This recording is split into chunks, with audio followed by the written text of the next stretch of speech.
Halo Sobat Sehat semua, Assalamualaikum warahmatullahi wabarakatuh.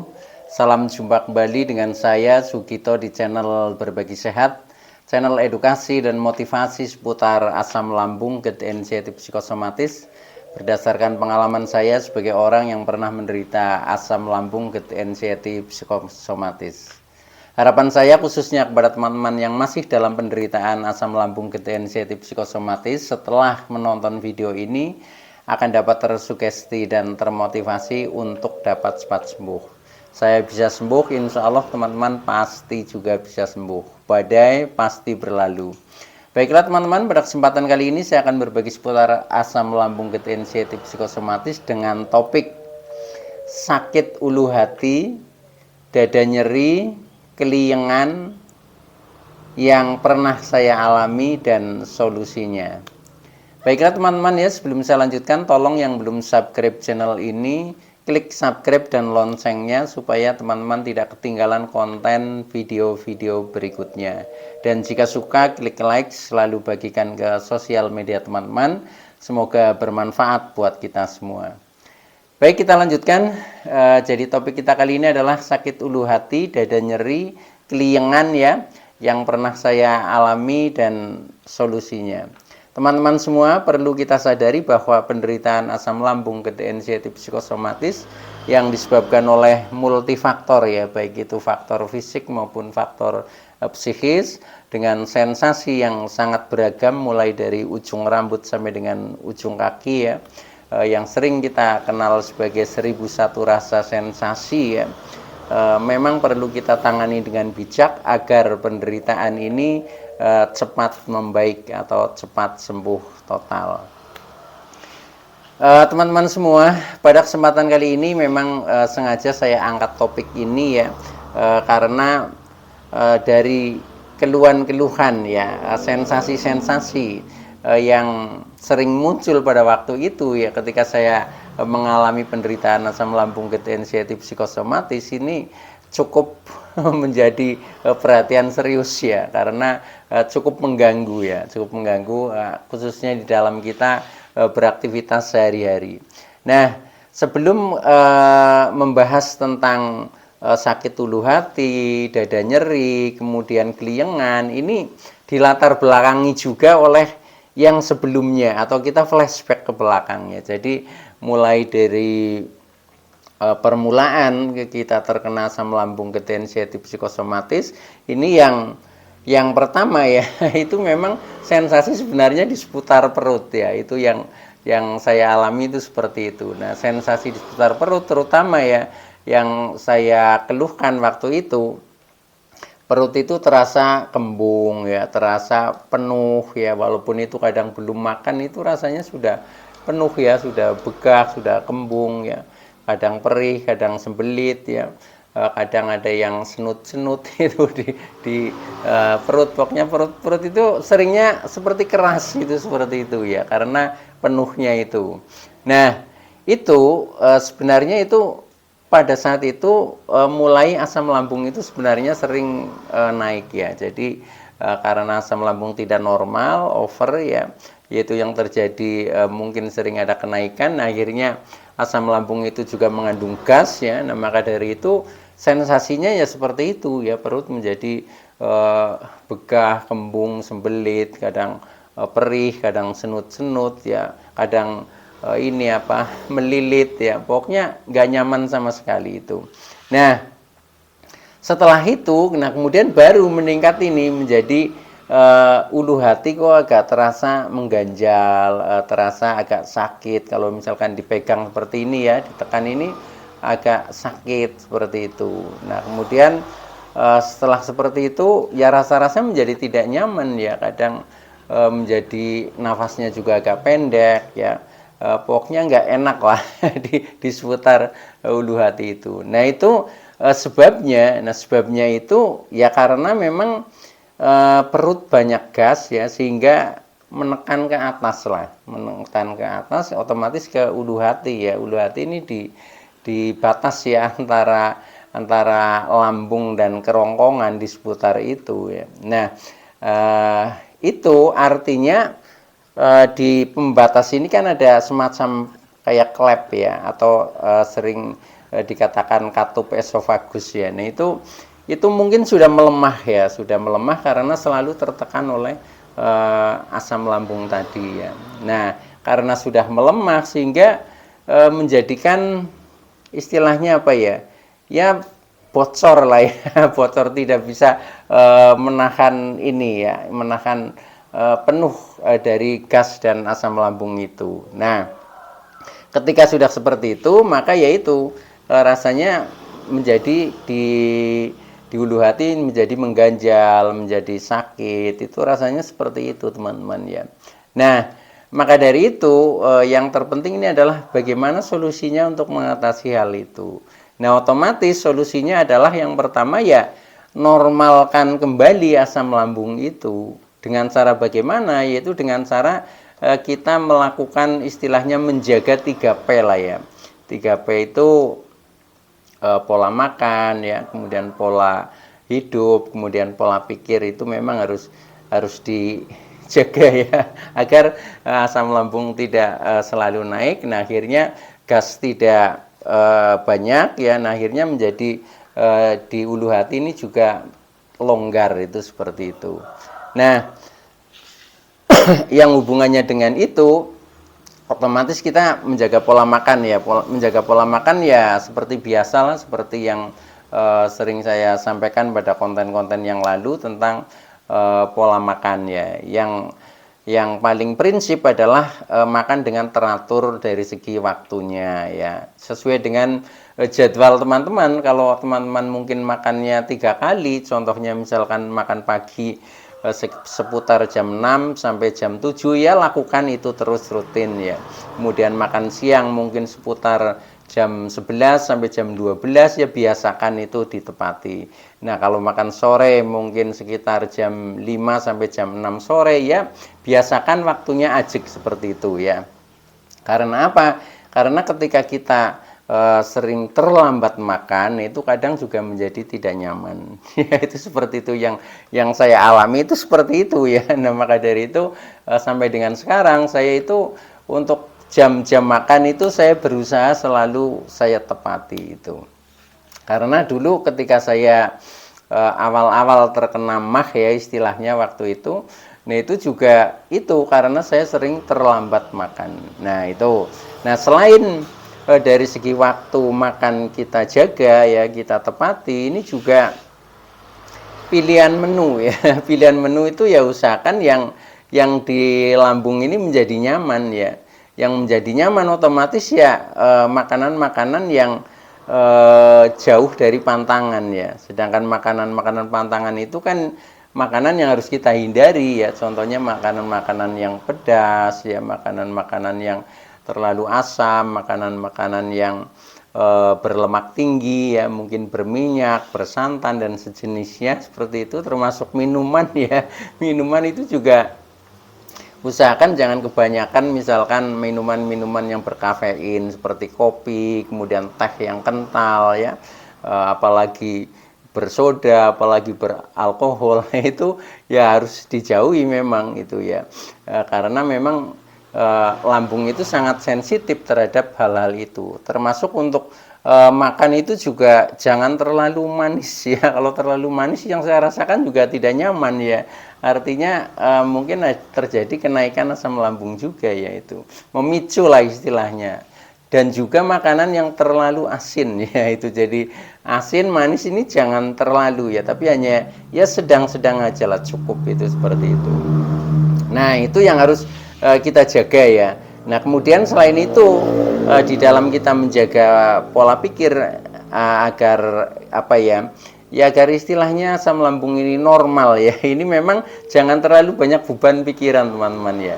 Kalau kita banyak beban pikiran, pikiran selalu tegang, stres ya, nah ini biasanya juga akan direspon oleh lambung, karena lambung sebagai otak kedua ini sangat sensitif ya. Ketika perasaan kita tidak tenang ya, kita mungkin sering emosi ya, kita merasa sedih yang terlalu, nah itu juga lambung akan respon. Nah, oleh karena itu juga harus dijaga ya pola pikir kita supaya jiwa ini menjadi tenang, itu seperti itu. Nah, selain itu hubungannya dengan pola hidup, ya kita memang beraktivitas itu perlu ya, tetapi jangan berlebihan, karena berlebihan akhirnya kita menjadi kecapean, ya sama, itu akan memicu asam lambung menjadi tidak normal ya. Nah, akhirnya menjadi ada sensasi-sensasi yang tidak nyaman. Nah, selain itu, selain kita beraktivitas itu jangan berlebihan supaya tidak kecapean. Nah, ini juga istirahat itu perlu di apa ya diperhatikan. Nah, istirahat itu usahakan cukup ya, agar tubuh kita menjadi semakin segar lah, semakin membaik. Karena dengan istirahat yang cukup, contohnya tidur ya, itu sekitar ya 7 lah, syukur sampai 8 jam. Nah, itu memberikan kesempatan kepada tubuh kita untuk meregenerasi sel-sel yang mungkin sudah rusak ya, menjadi segar kembali, dibangun kembali. Maka ketika kita habis tidur, rasanya tubuh menjadi fresh ya, karena memang sudah terbangun kembali sel-sel yang sudah rusak, itu seperti itu. Nah, itu ya penuhi saja ya, kita jaga itu. Nah, selain itu ya, karena di ulu hati ini mengganjal ya, rasanya kadang sakit, ini mungkin katup ya, katup esofagus atau semacam klep pembatas ya, klep pembatas antara lambung dan kerongkongan ini melemah ya. Mengapa melemah? Karena sering tertekan oleh asam lambung dan gas dari dalam lambung. Nah, sehingga lama-lama menjadi seperti aus lah, menjadi agak bocor ya, agak lemah, itu seperti itu intinya. Nah, itu harus dikuatkan kembali ya. Nah, bagaimana cara menguatkan? Yaitu dengan kita rajin melakukan pernafasan, teman-teman. Nah, pernafasannya ini pernafasan diafragma. Letak diafragma ya di sini, di antara di atas perut dan di bawah dada, pas di ulu hati itu ya. Nah, tekniknya bagaimana? Tekniknya seperti kita bernyanyi, teman-teman ya. Kalau kita terbiasa bernyanyi ya sering saja bernyanyi, itu pasti nanti katup esofagus akan menjadi menguat ya, menguat itu. Karena pada saat kita bernyanyi itu ya, ini terjadi apa ya? Ya, katup ini bukan nutup ya, bukan nutup yang sering, ini malah jadi menguatkan itu. Nah, atau kalau tidak seperti itu ya, kita lakukan saja pernafasan ya. Kita ambil dari hidung, kita keluarkan lewat mulut, seperti itu, rajin terus ya. Nanti tahu-tahu ini di ulu hati itu sudah menjadi lebih nyaman ya. Jadi kita rutin lakukan tiap hari lah, di saat kita mungkin sedang santai duduk. Nah, kita sambil lakukan itu seperti itu. Nah, itu yang saya praktekkan itu seperti itu, teman-teman. Ternyata ya cukup membantu, cukup mengatasi sehingga menjadi lebih nyaman kembali itu. Nah, untuk pernafasan kalau yang belum terbiasa memang kadang agak sulit ya, agak sulit. Nah, sulitnya terutama pada saat mengeluarkan, ini biasanya belum bisa, agak panjang ya. Nah, itu latihannya itu kalau saya itu membayangkan sedang meniup ya, sedang meniup. Seperti itu ya, sedang seperti kita meniup lilin atau meniup apa itu, seperti itu bayangan kita ya, itu. Nah, dengan seperti itu nanti ya ulu hati menjadi nyaman kembali, teman-teman ya, itu. Nah, selain itu waktu itu saya bantu dengan minuman ya, saya rajin minum air kunyit juga ya. Ternyata itu juga menjadi semakin membaik juga. Nah, itu air kunyit itu kan mudah didapat lah, tinggal kita buat sendiri karena itu bagian dari bumbu dapur ya. Membuatnya juga mudah ya, cukup ambil kunyit katakanlah 2 ruas ya, kemudian kita cuci bersih, kemudian kita iris-iris ya, tipis-tipis ya, kemudian kita tuang di gelas. Contohnya ya di gelas seperti ini juga boleh yang agak besar ya, kemudian nanti dituang air mendidih ya. Nah, setelah itu tunggu sampai sekitar setengah jam ya. Nah, itu kemudian diminum, kan ekstraknya sudah keluar ya. Itu sangat membantu sekali. Nah, itu untuk mengatasi ketika ulu hati masih merasa sakit, itu seperti itu. Nah, baik teman-teman ya, kemudian setelah itu meningkat lagi sensasi yang saya rasakan waktu itu, yaitu dada nyeri ya. Dada nyeri, rasanya panas, rasanya kadang seperti ditekan, kadang rasanya seperti ditarik ya. Pokoknya aneh-aneh ya. Kadang rasanya senut-senut dan lain sebagainya, bahkan ada yang rasa seperti ditusuk ya, dari depan sampai tembus ke belakang.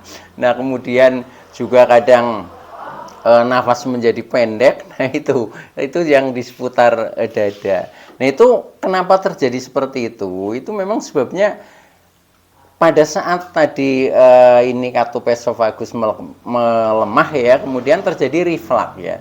Terjadi reflux atau kenaikan asam lambung dari lambung ke kerongkongan.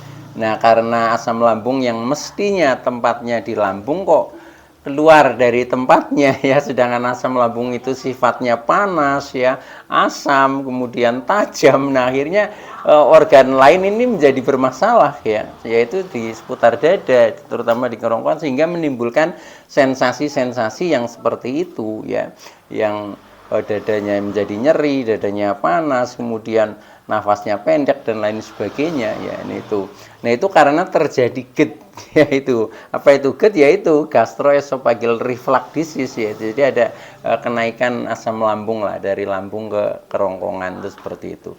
Nah, solusinya bagaimana? Solusinya ketika dada masih merasa tidak nyaman ya, yang jelas karena itu disebabkan karena GERD ya, turunkan GERD ya. Atau jaga agar tidak terjadi GERD lagi. Nah, ketika sudah terjadi kan kita harus turunkan GERD. Bagaimana cara menurunkannya ya? Menurunkannya ya mudah teman-teman. Jadi kita hanya rajin minum ya. Minum air putih, syukur air hangat lah. Contohnya seperti ini ya. Nah, itu kita rajin minum saja. Nah, seperti itu kan pada saat kita minum, air turun, nah otomatis GERD-nya itu akan terbawa air turun kembali ke lambung. Nah, ketika sudah turun ke lambung ya, ini sudah agak nyaman ya. Itu walaupun mungkin masih ada sisa-sisa ya, tetapi kan sudah mending ya, itu seperti itu. Nah, ketika kita rajin sering minum ya, nanti ya akan terbantu ya. Apalagi kita sudah melakukan pernafasan rutin ya, akhirnya katup sini sudah menguat kembali kan, akhirnya sudah menjadi rapat ya, itu ya nanti insya Allah tidak akan terjadi GERD lagi ya, itu. Nah, dengan seperti itu maka sensasi-sensasi di dada itu nanti akan berkurang dengan sendirinya ya, berkurang dengan sendirinya. Tetapi ketika sini ya, katup sini yang di pembatas antara lambung dan kerongkongan masih lemah, masih sering terjadi reflux ya, biasanya sensasi di seputar dada itu masih sering muncul. Itu yang saya rasakan seperti itu ya, itu dari pengalaman yang saya alami itu seperti itu. Maka dari itu lakukan saja seperti itu untuk menjaga agar GERD itu kalau sudah naik menjadi turun kembali ya, dan kalau belum naik supaya tidak terjadi reflux atau terjadi kenaikan. Nah, begitu teman-teman ya. Itu ketika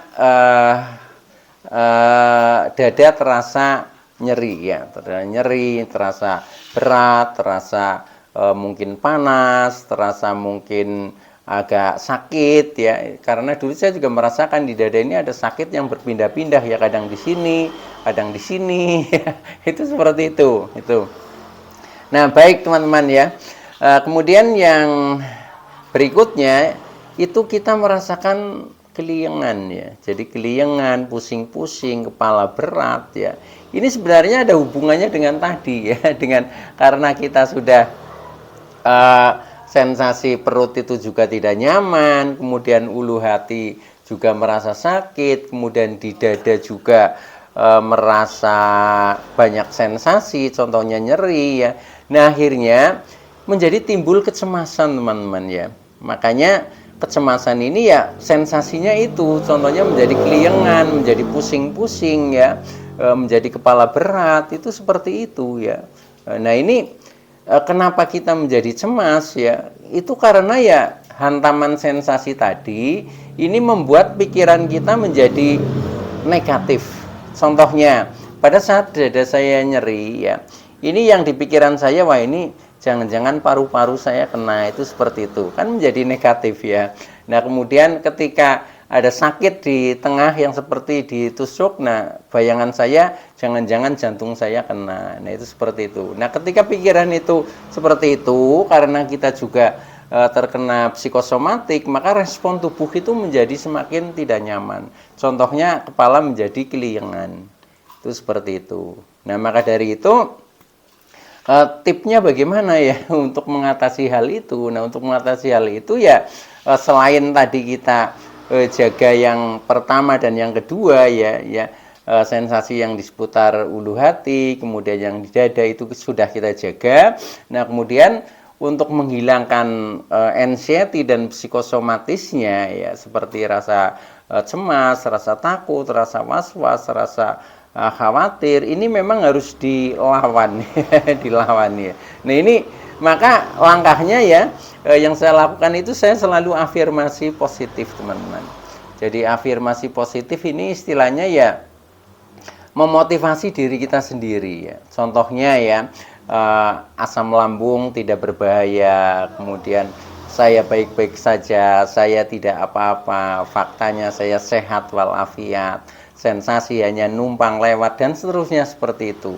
Saya pasti bisa melewati istilahnya ujian ini, itu seperti itu. Jadi selalu kita kuatkan ya dengan bermain kata-kata. Nah, nanti mindset pikiran kita itu menjadi positif, teman-teman ya.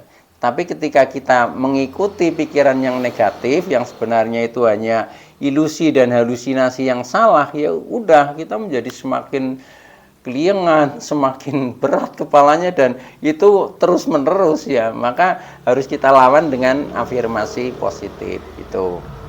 Nah, selain itu juga kita supaya pikiran ini tidak tegang ya, supaya jiwa kita menjadi rileks ya, maka kita lakukan hal-hal yang bersifat relaksasi lah. Relaksasi itu hal-hal yang nyantai ya, yang nyantai, yang membuat hati menjadi senang lah.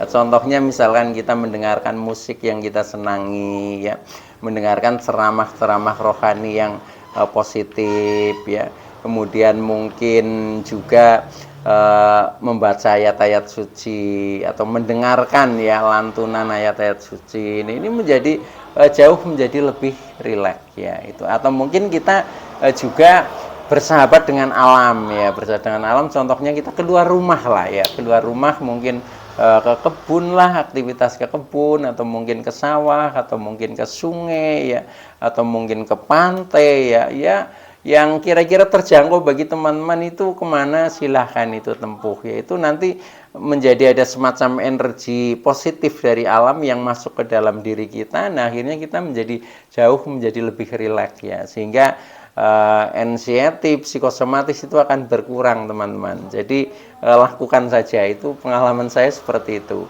Nah, kemudian selain itu juga kita lakukan meditasi, teman-teman ya. Nah, meditasi itu menenangkan diri lah, menenangkan diri, kemudian memahami diri kita sendiri, mawas diri terhadap diri kita sendiri ya, mengenali diri kita sendiri itu siapa diri kita ya. Nah, itu harus kita pahami. Nah, kemudian setelah itu kita membangun konektivitas ya, konektivitas kita, diri kita dengan Sang Pencipta ya. Nah, artinya ya kita bisa istilahnya pasrah lah, berserah ya, dengan tulus dan ikhlas kepada Sang Pencipta. Dengan seperti itu maka nanti secara mental kita itu menjadi kuat ya, karena kita selalu bersama Tuhan lah seperti itu ya. Sedangkan Tuhan itu kan dengan sifat maha pengasih dan penyayangnya itu pasti selalu memberikan yang terbaik buat kita ya, sesuai dengan istilahnya ya harapan kita atau keinginan kita ya. Dengan seperti itu maka mental kita menjadi kuat. Nah, akhirnya kita tidak mudah untuk cemas, untuk takut, untuk khawatir dan lain sebagainya. Dengan seperti itu maka apa yang dirasakan sensasi-sensasi tadi ya, seperti ulu hati sakit, kemudian dada nyeri, kemudian keliengan, itu nanti akan menghilang dengan sendirinya. Oke, teman-teman ya, itu dulu yang bisa saya sampaikan. Kurang lebihnya mohon maaf ya. Terima kasih atas like, subscribe, serta komennya. Saya Sugito dari channel Berbagi Sehat. Saya bisa sembuh, insya Allah teman-teman pasti juga bisa sembuh. Badai pasti berlalu. Oke, terima kasih. Wassalamualaikum warahmatullahi wabarakatuh.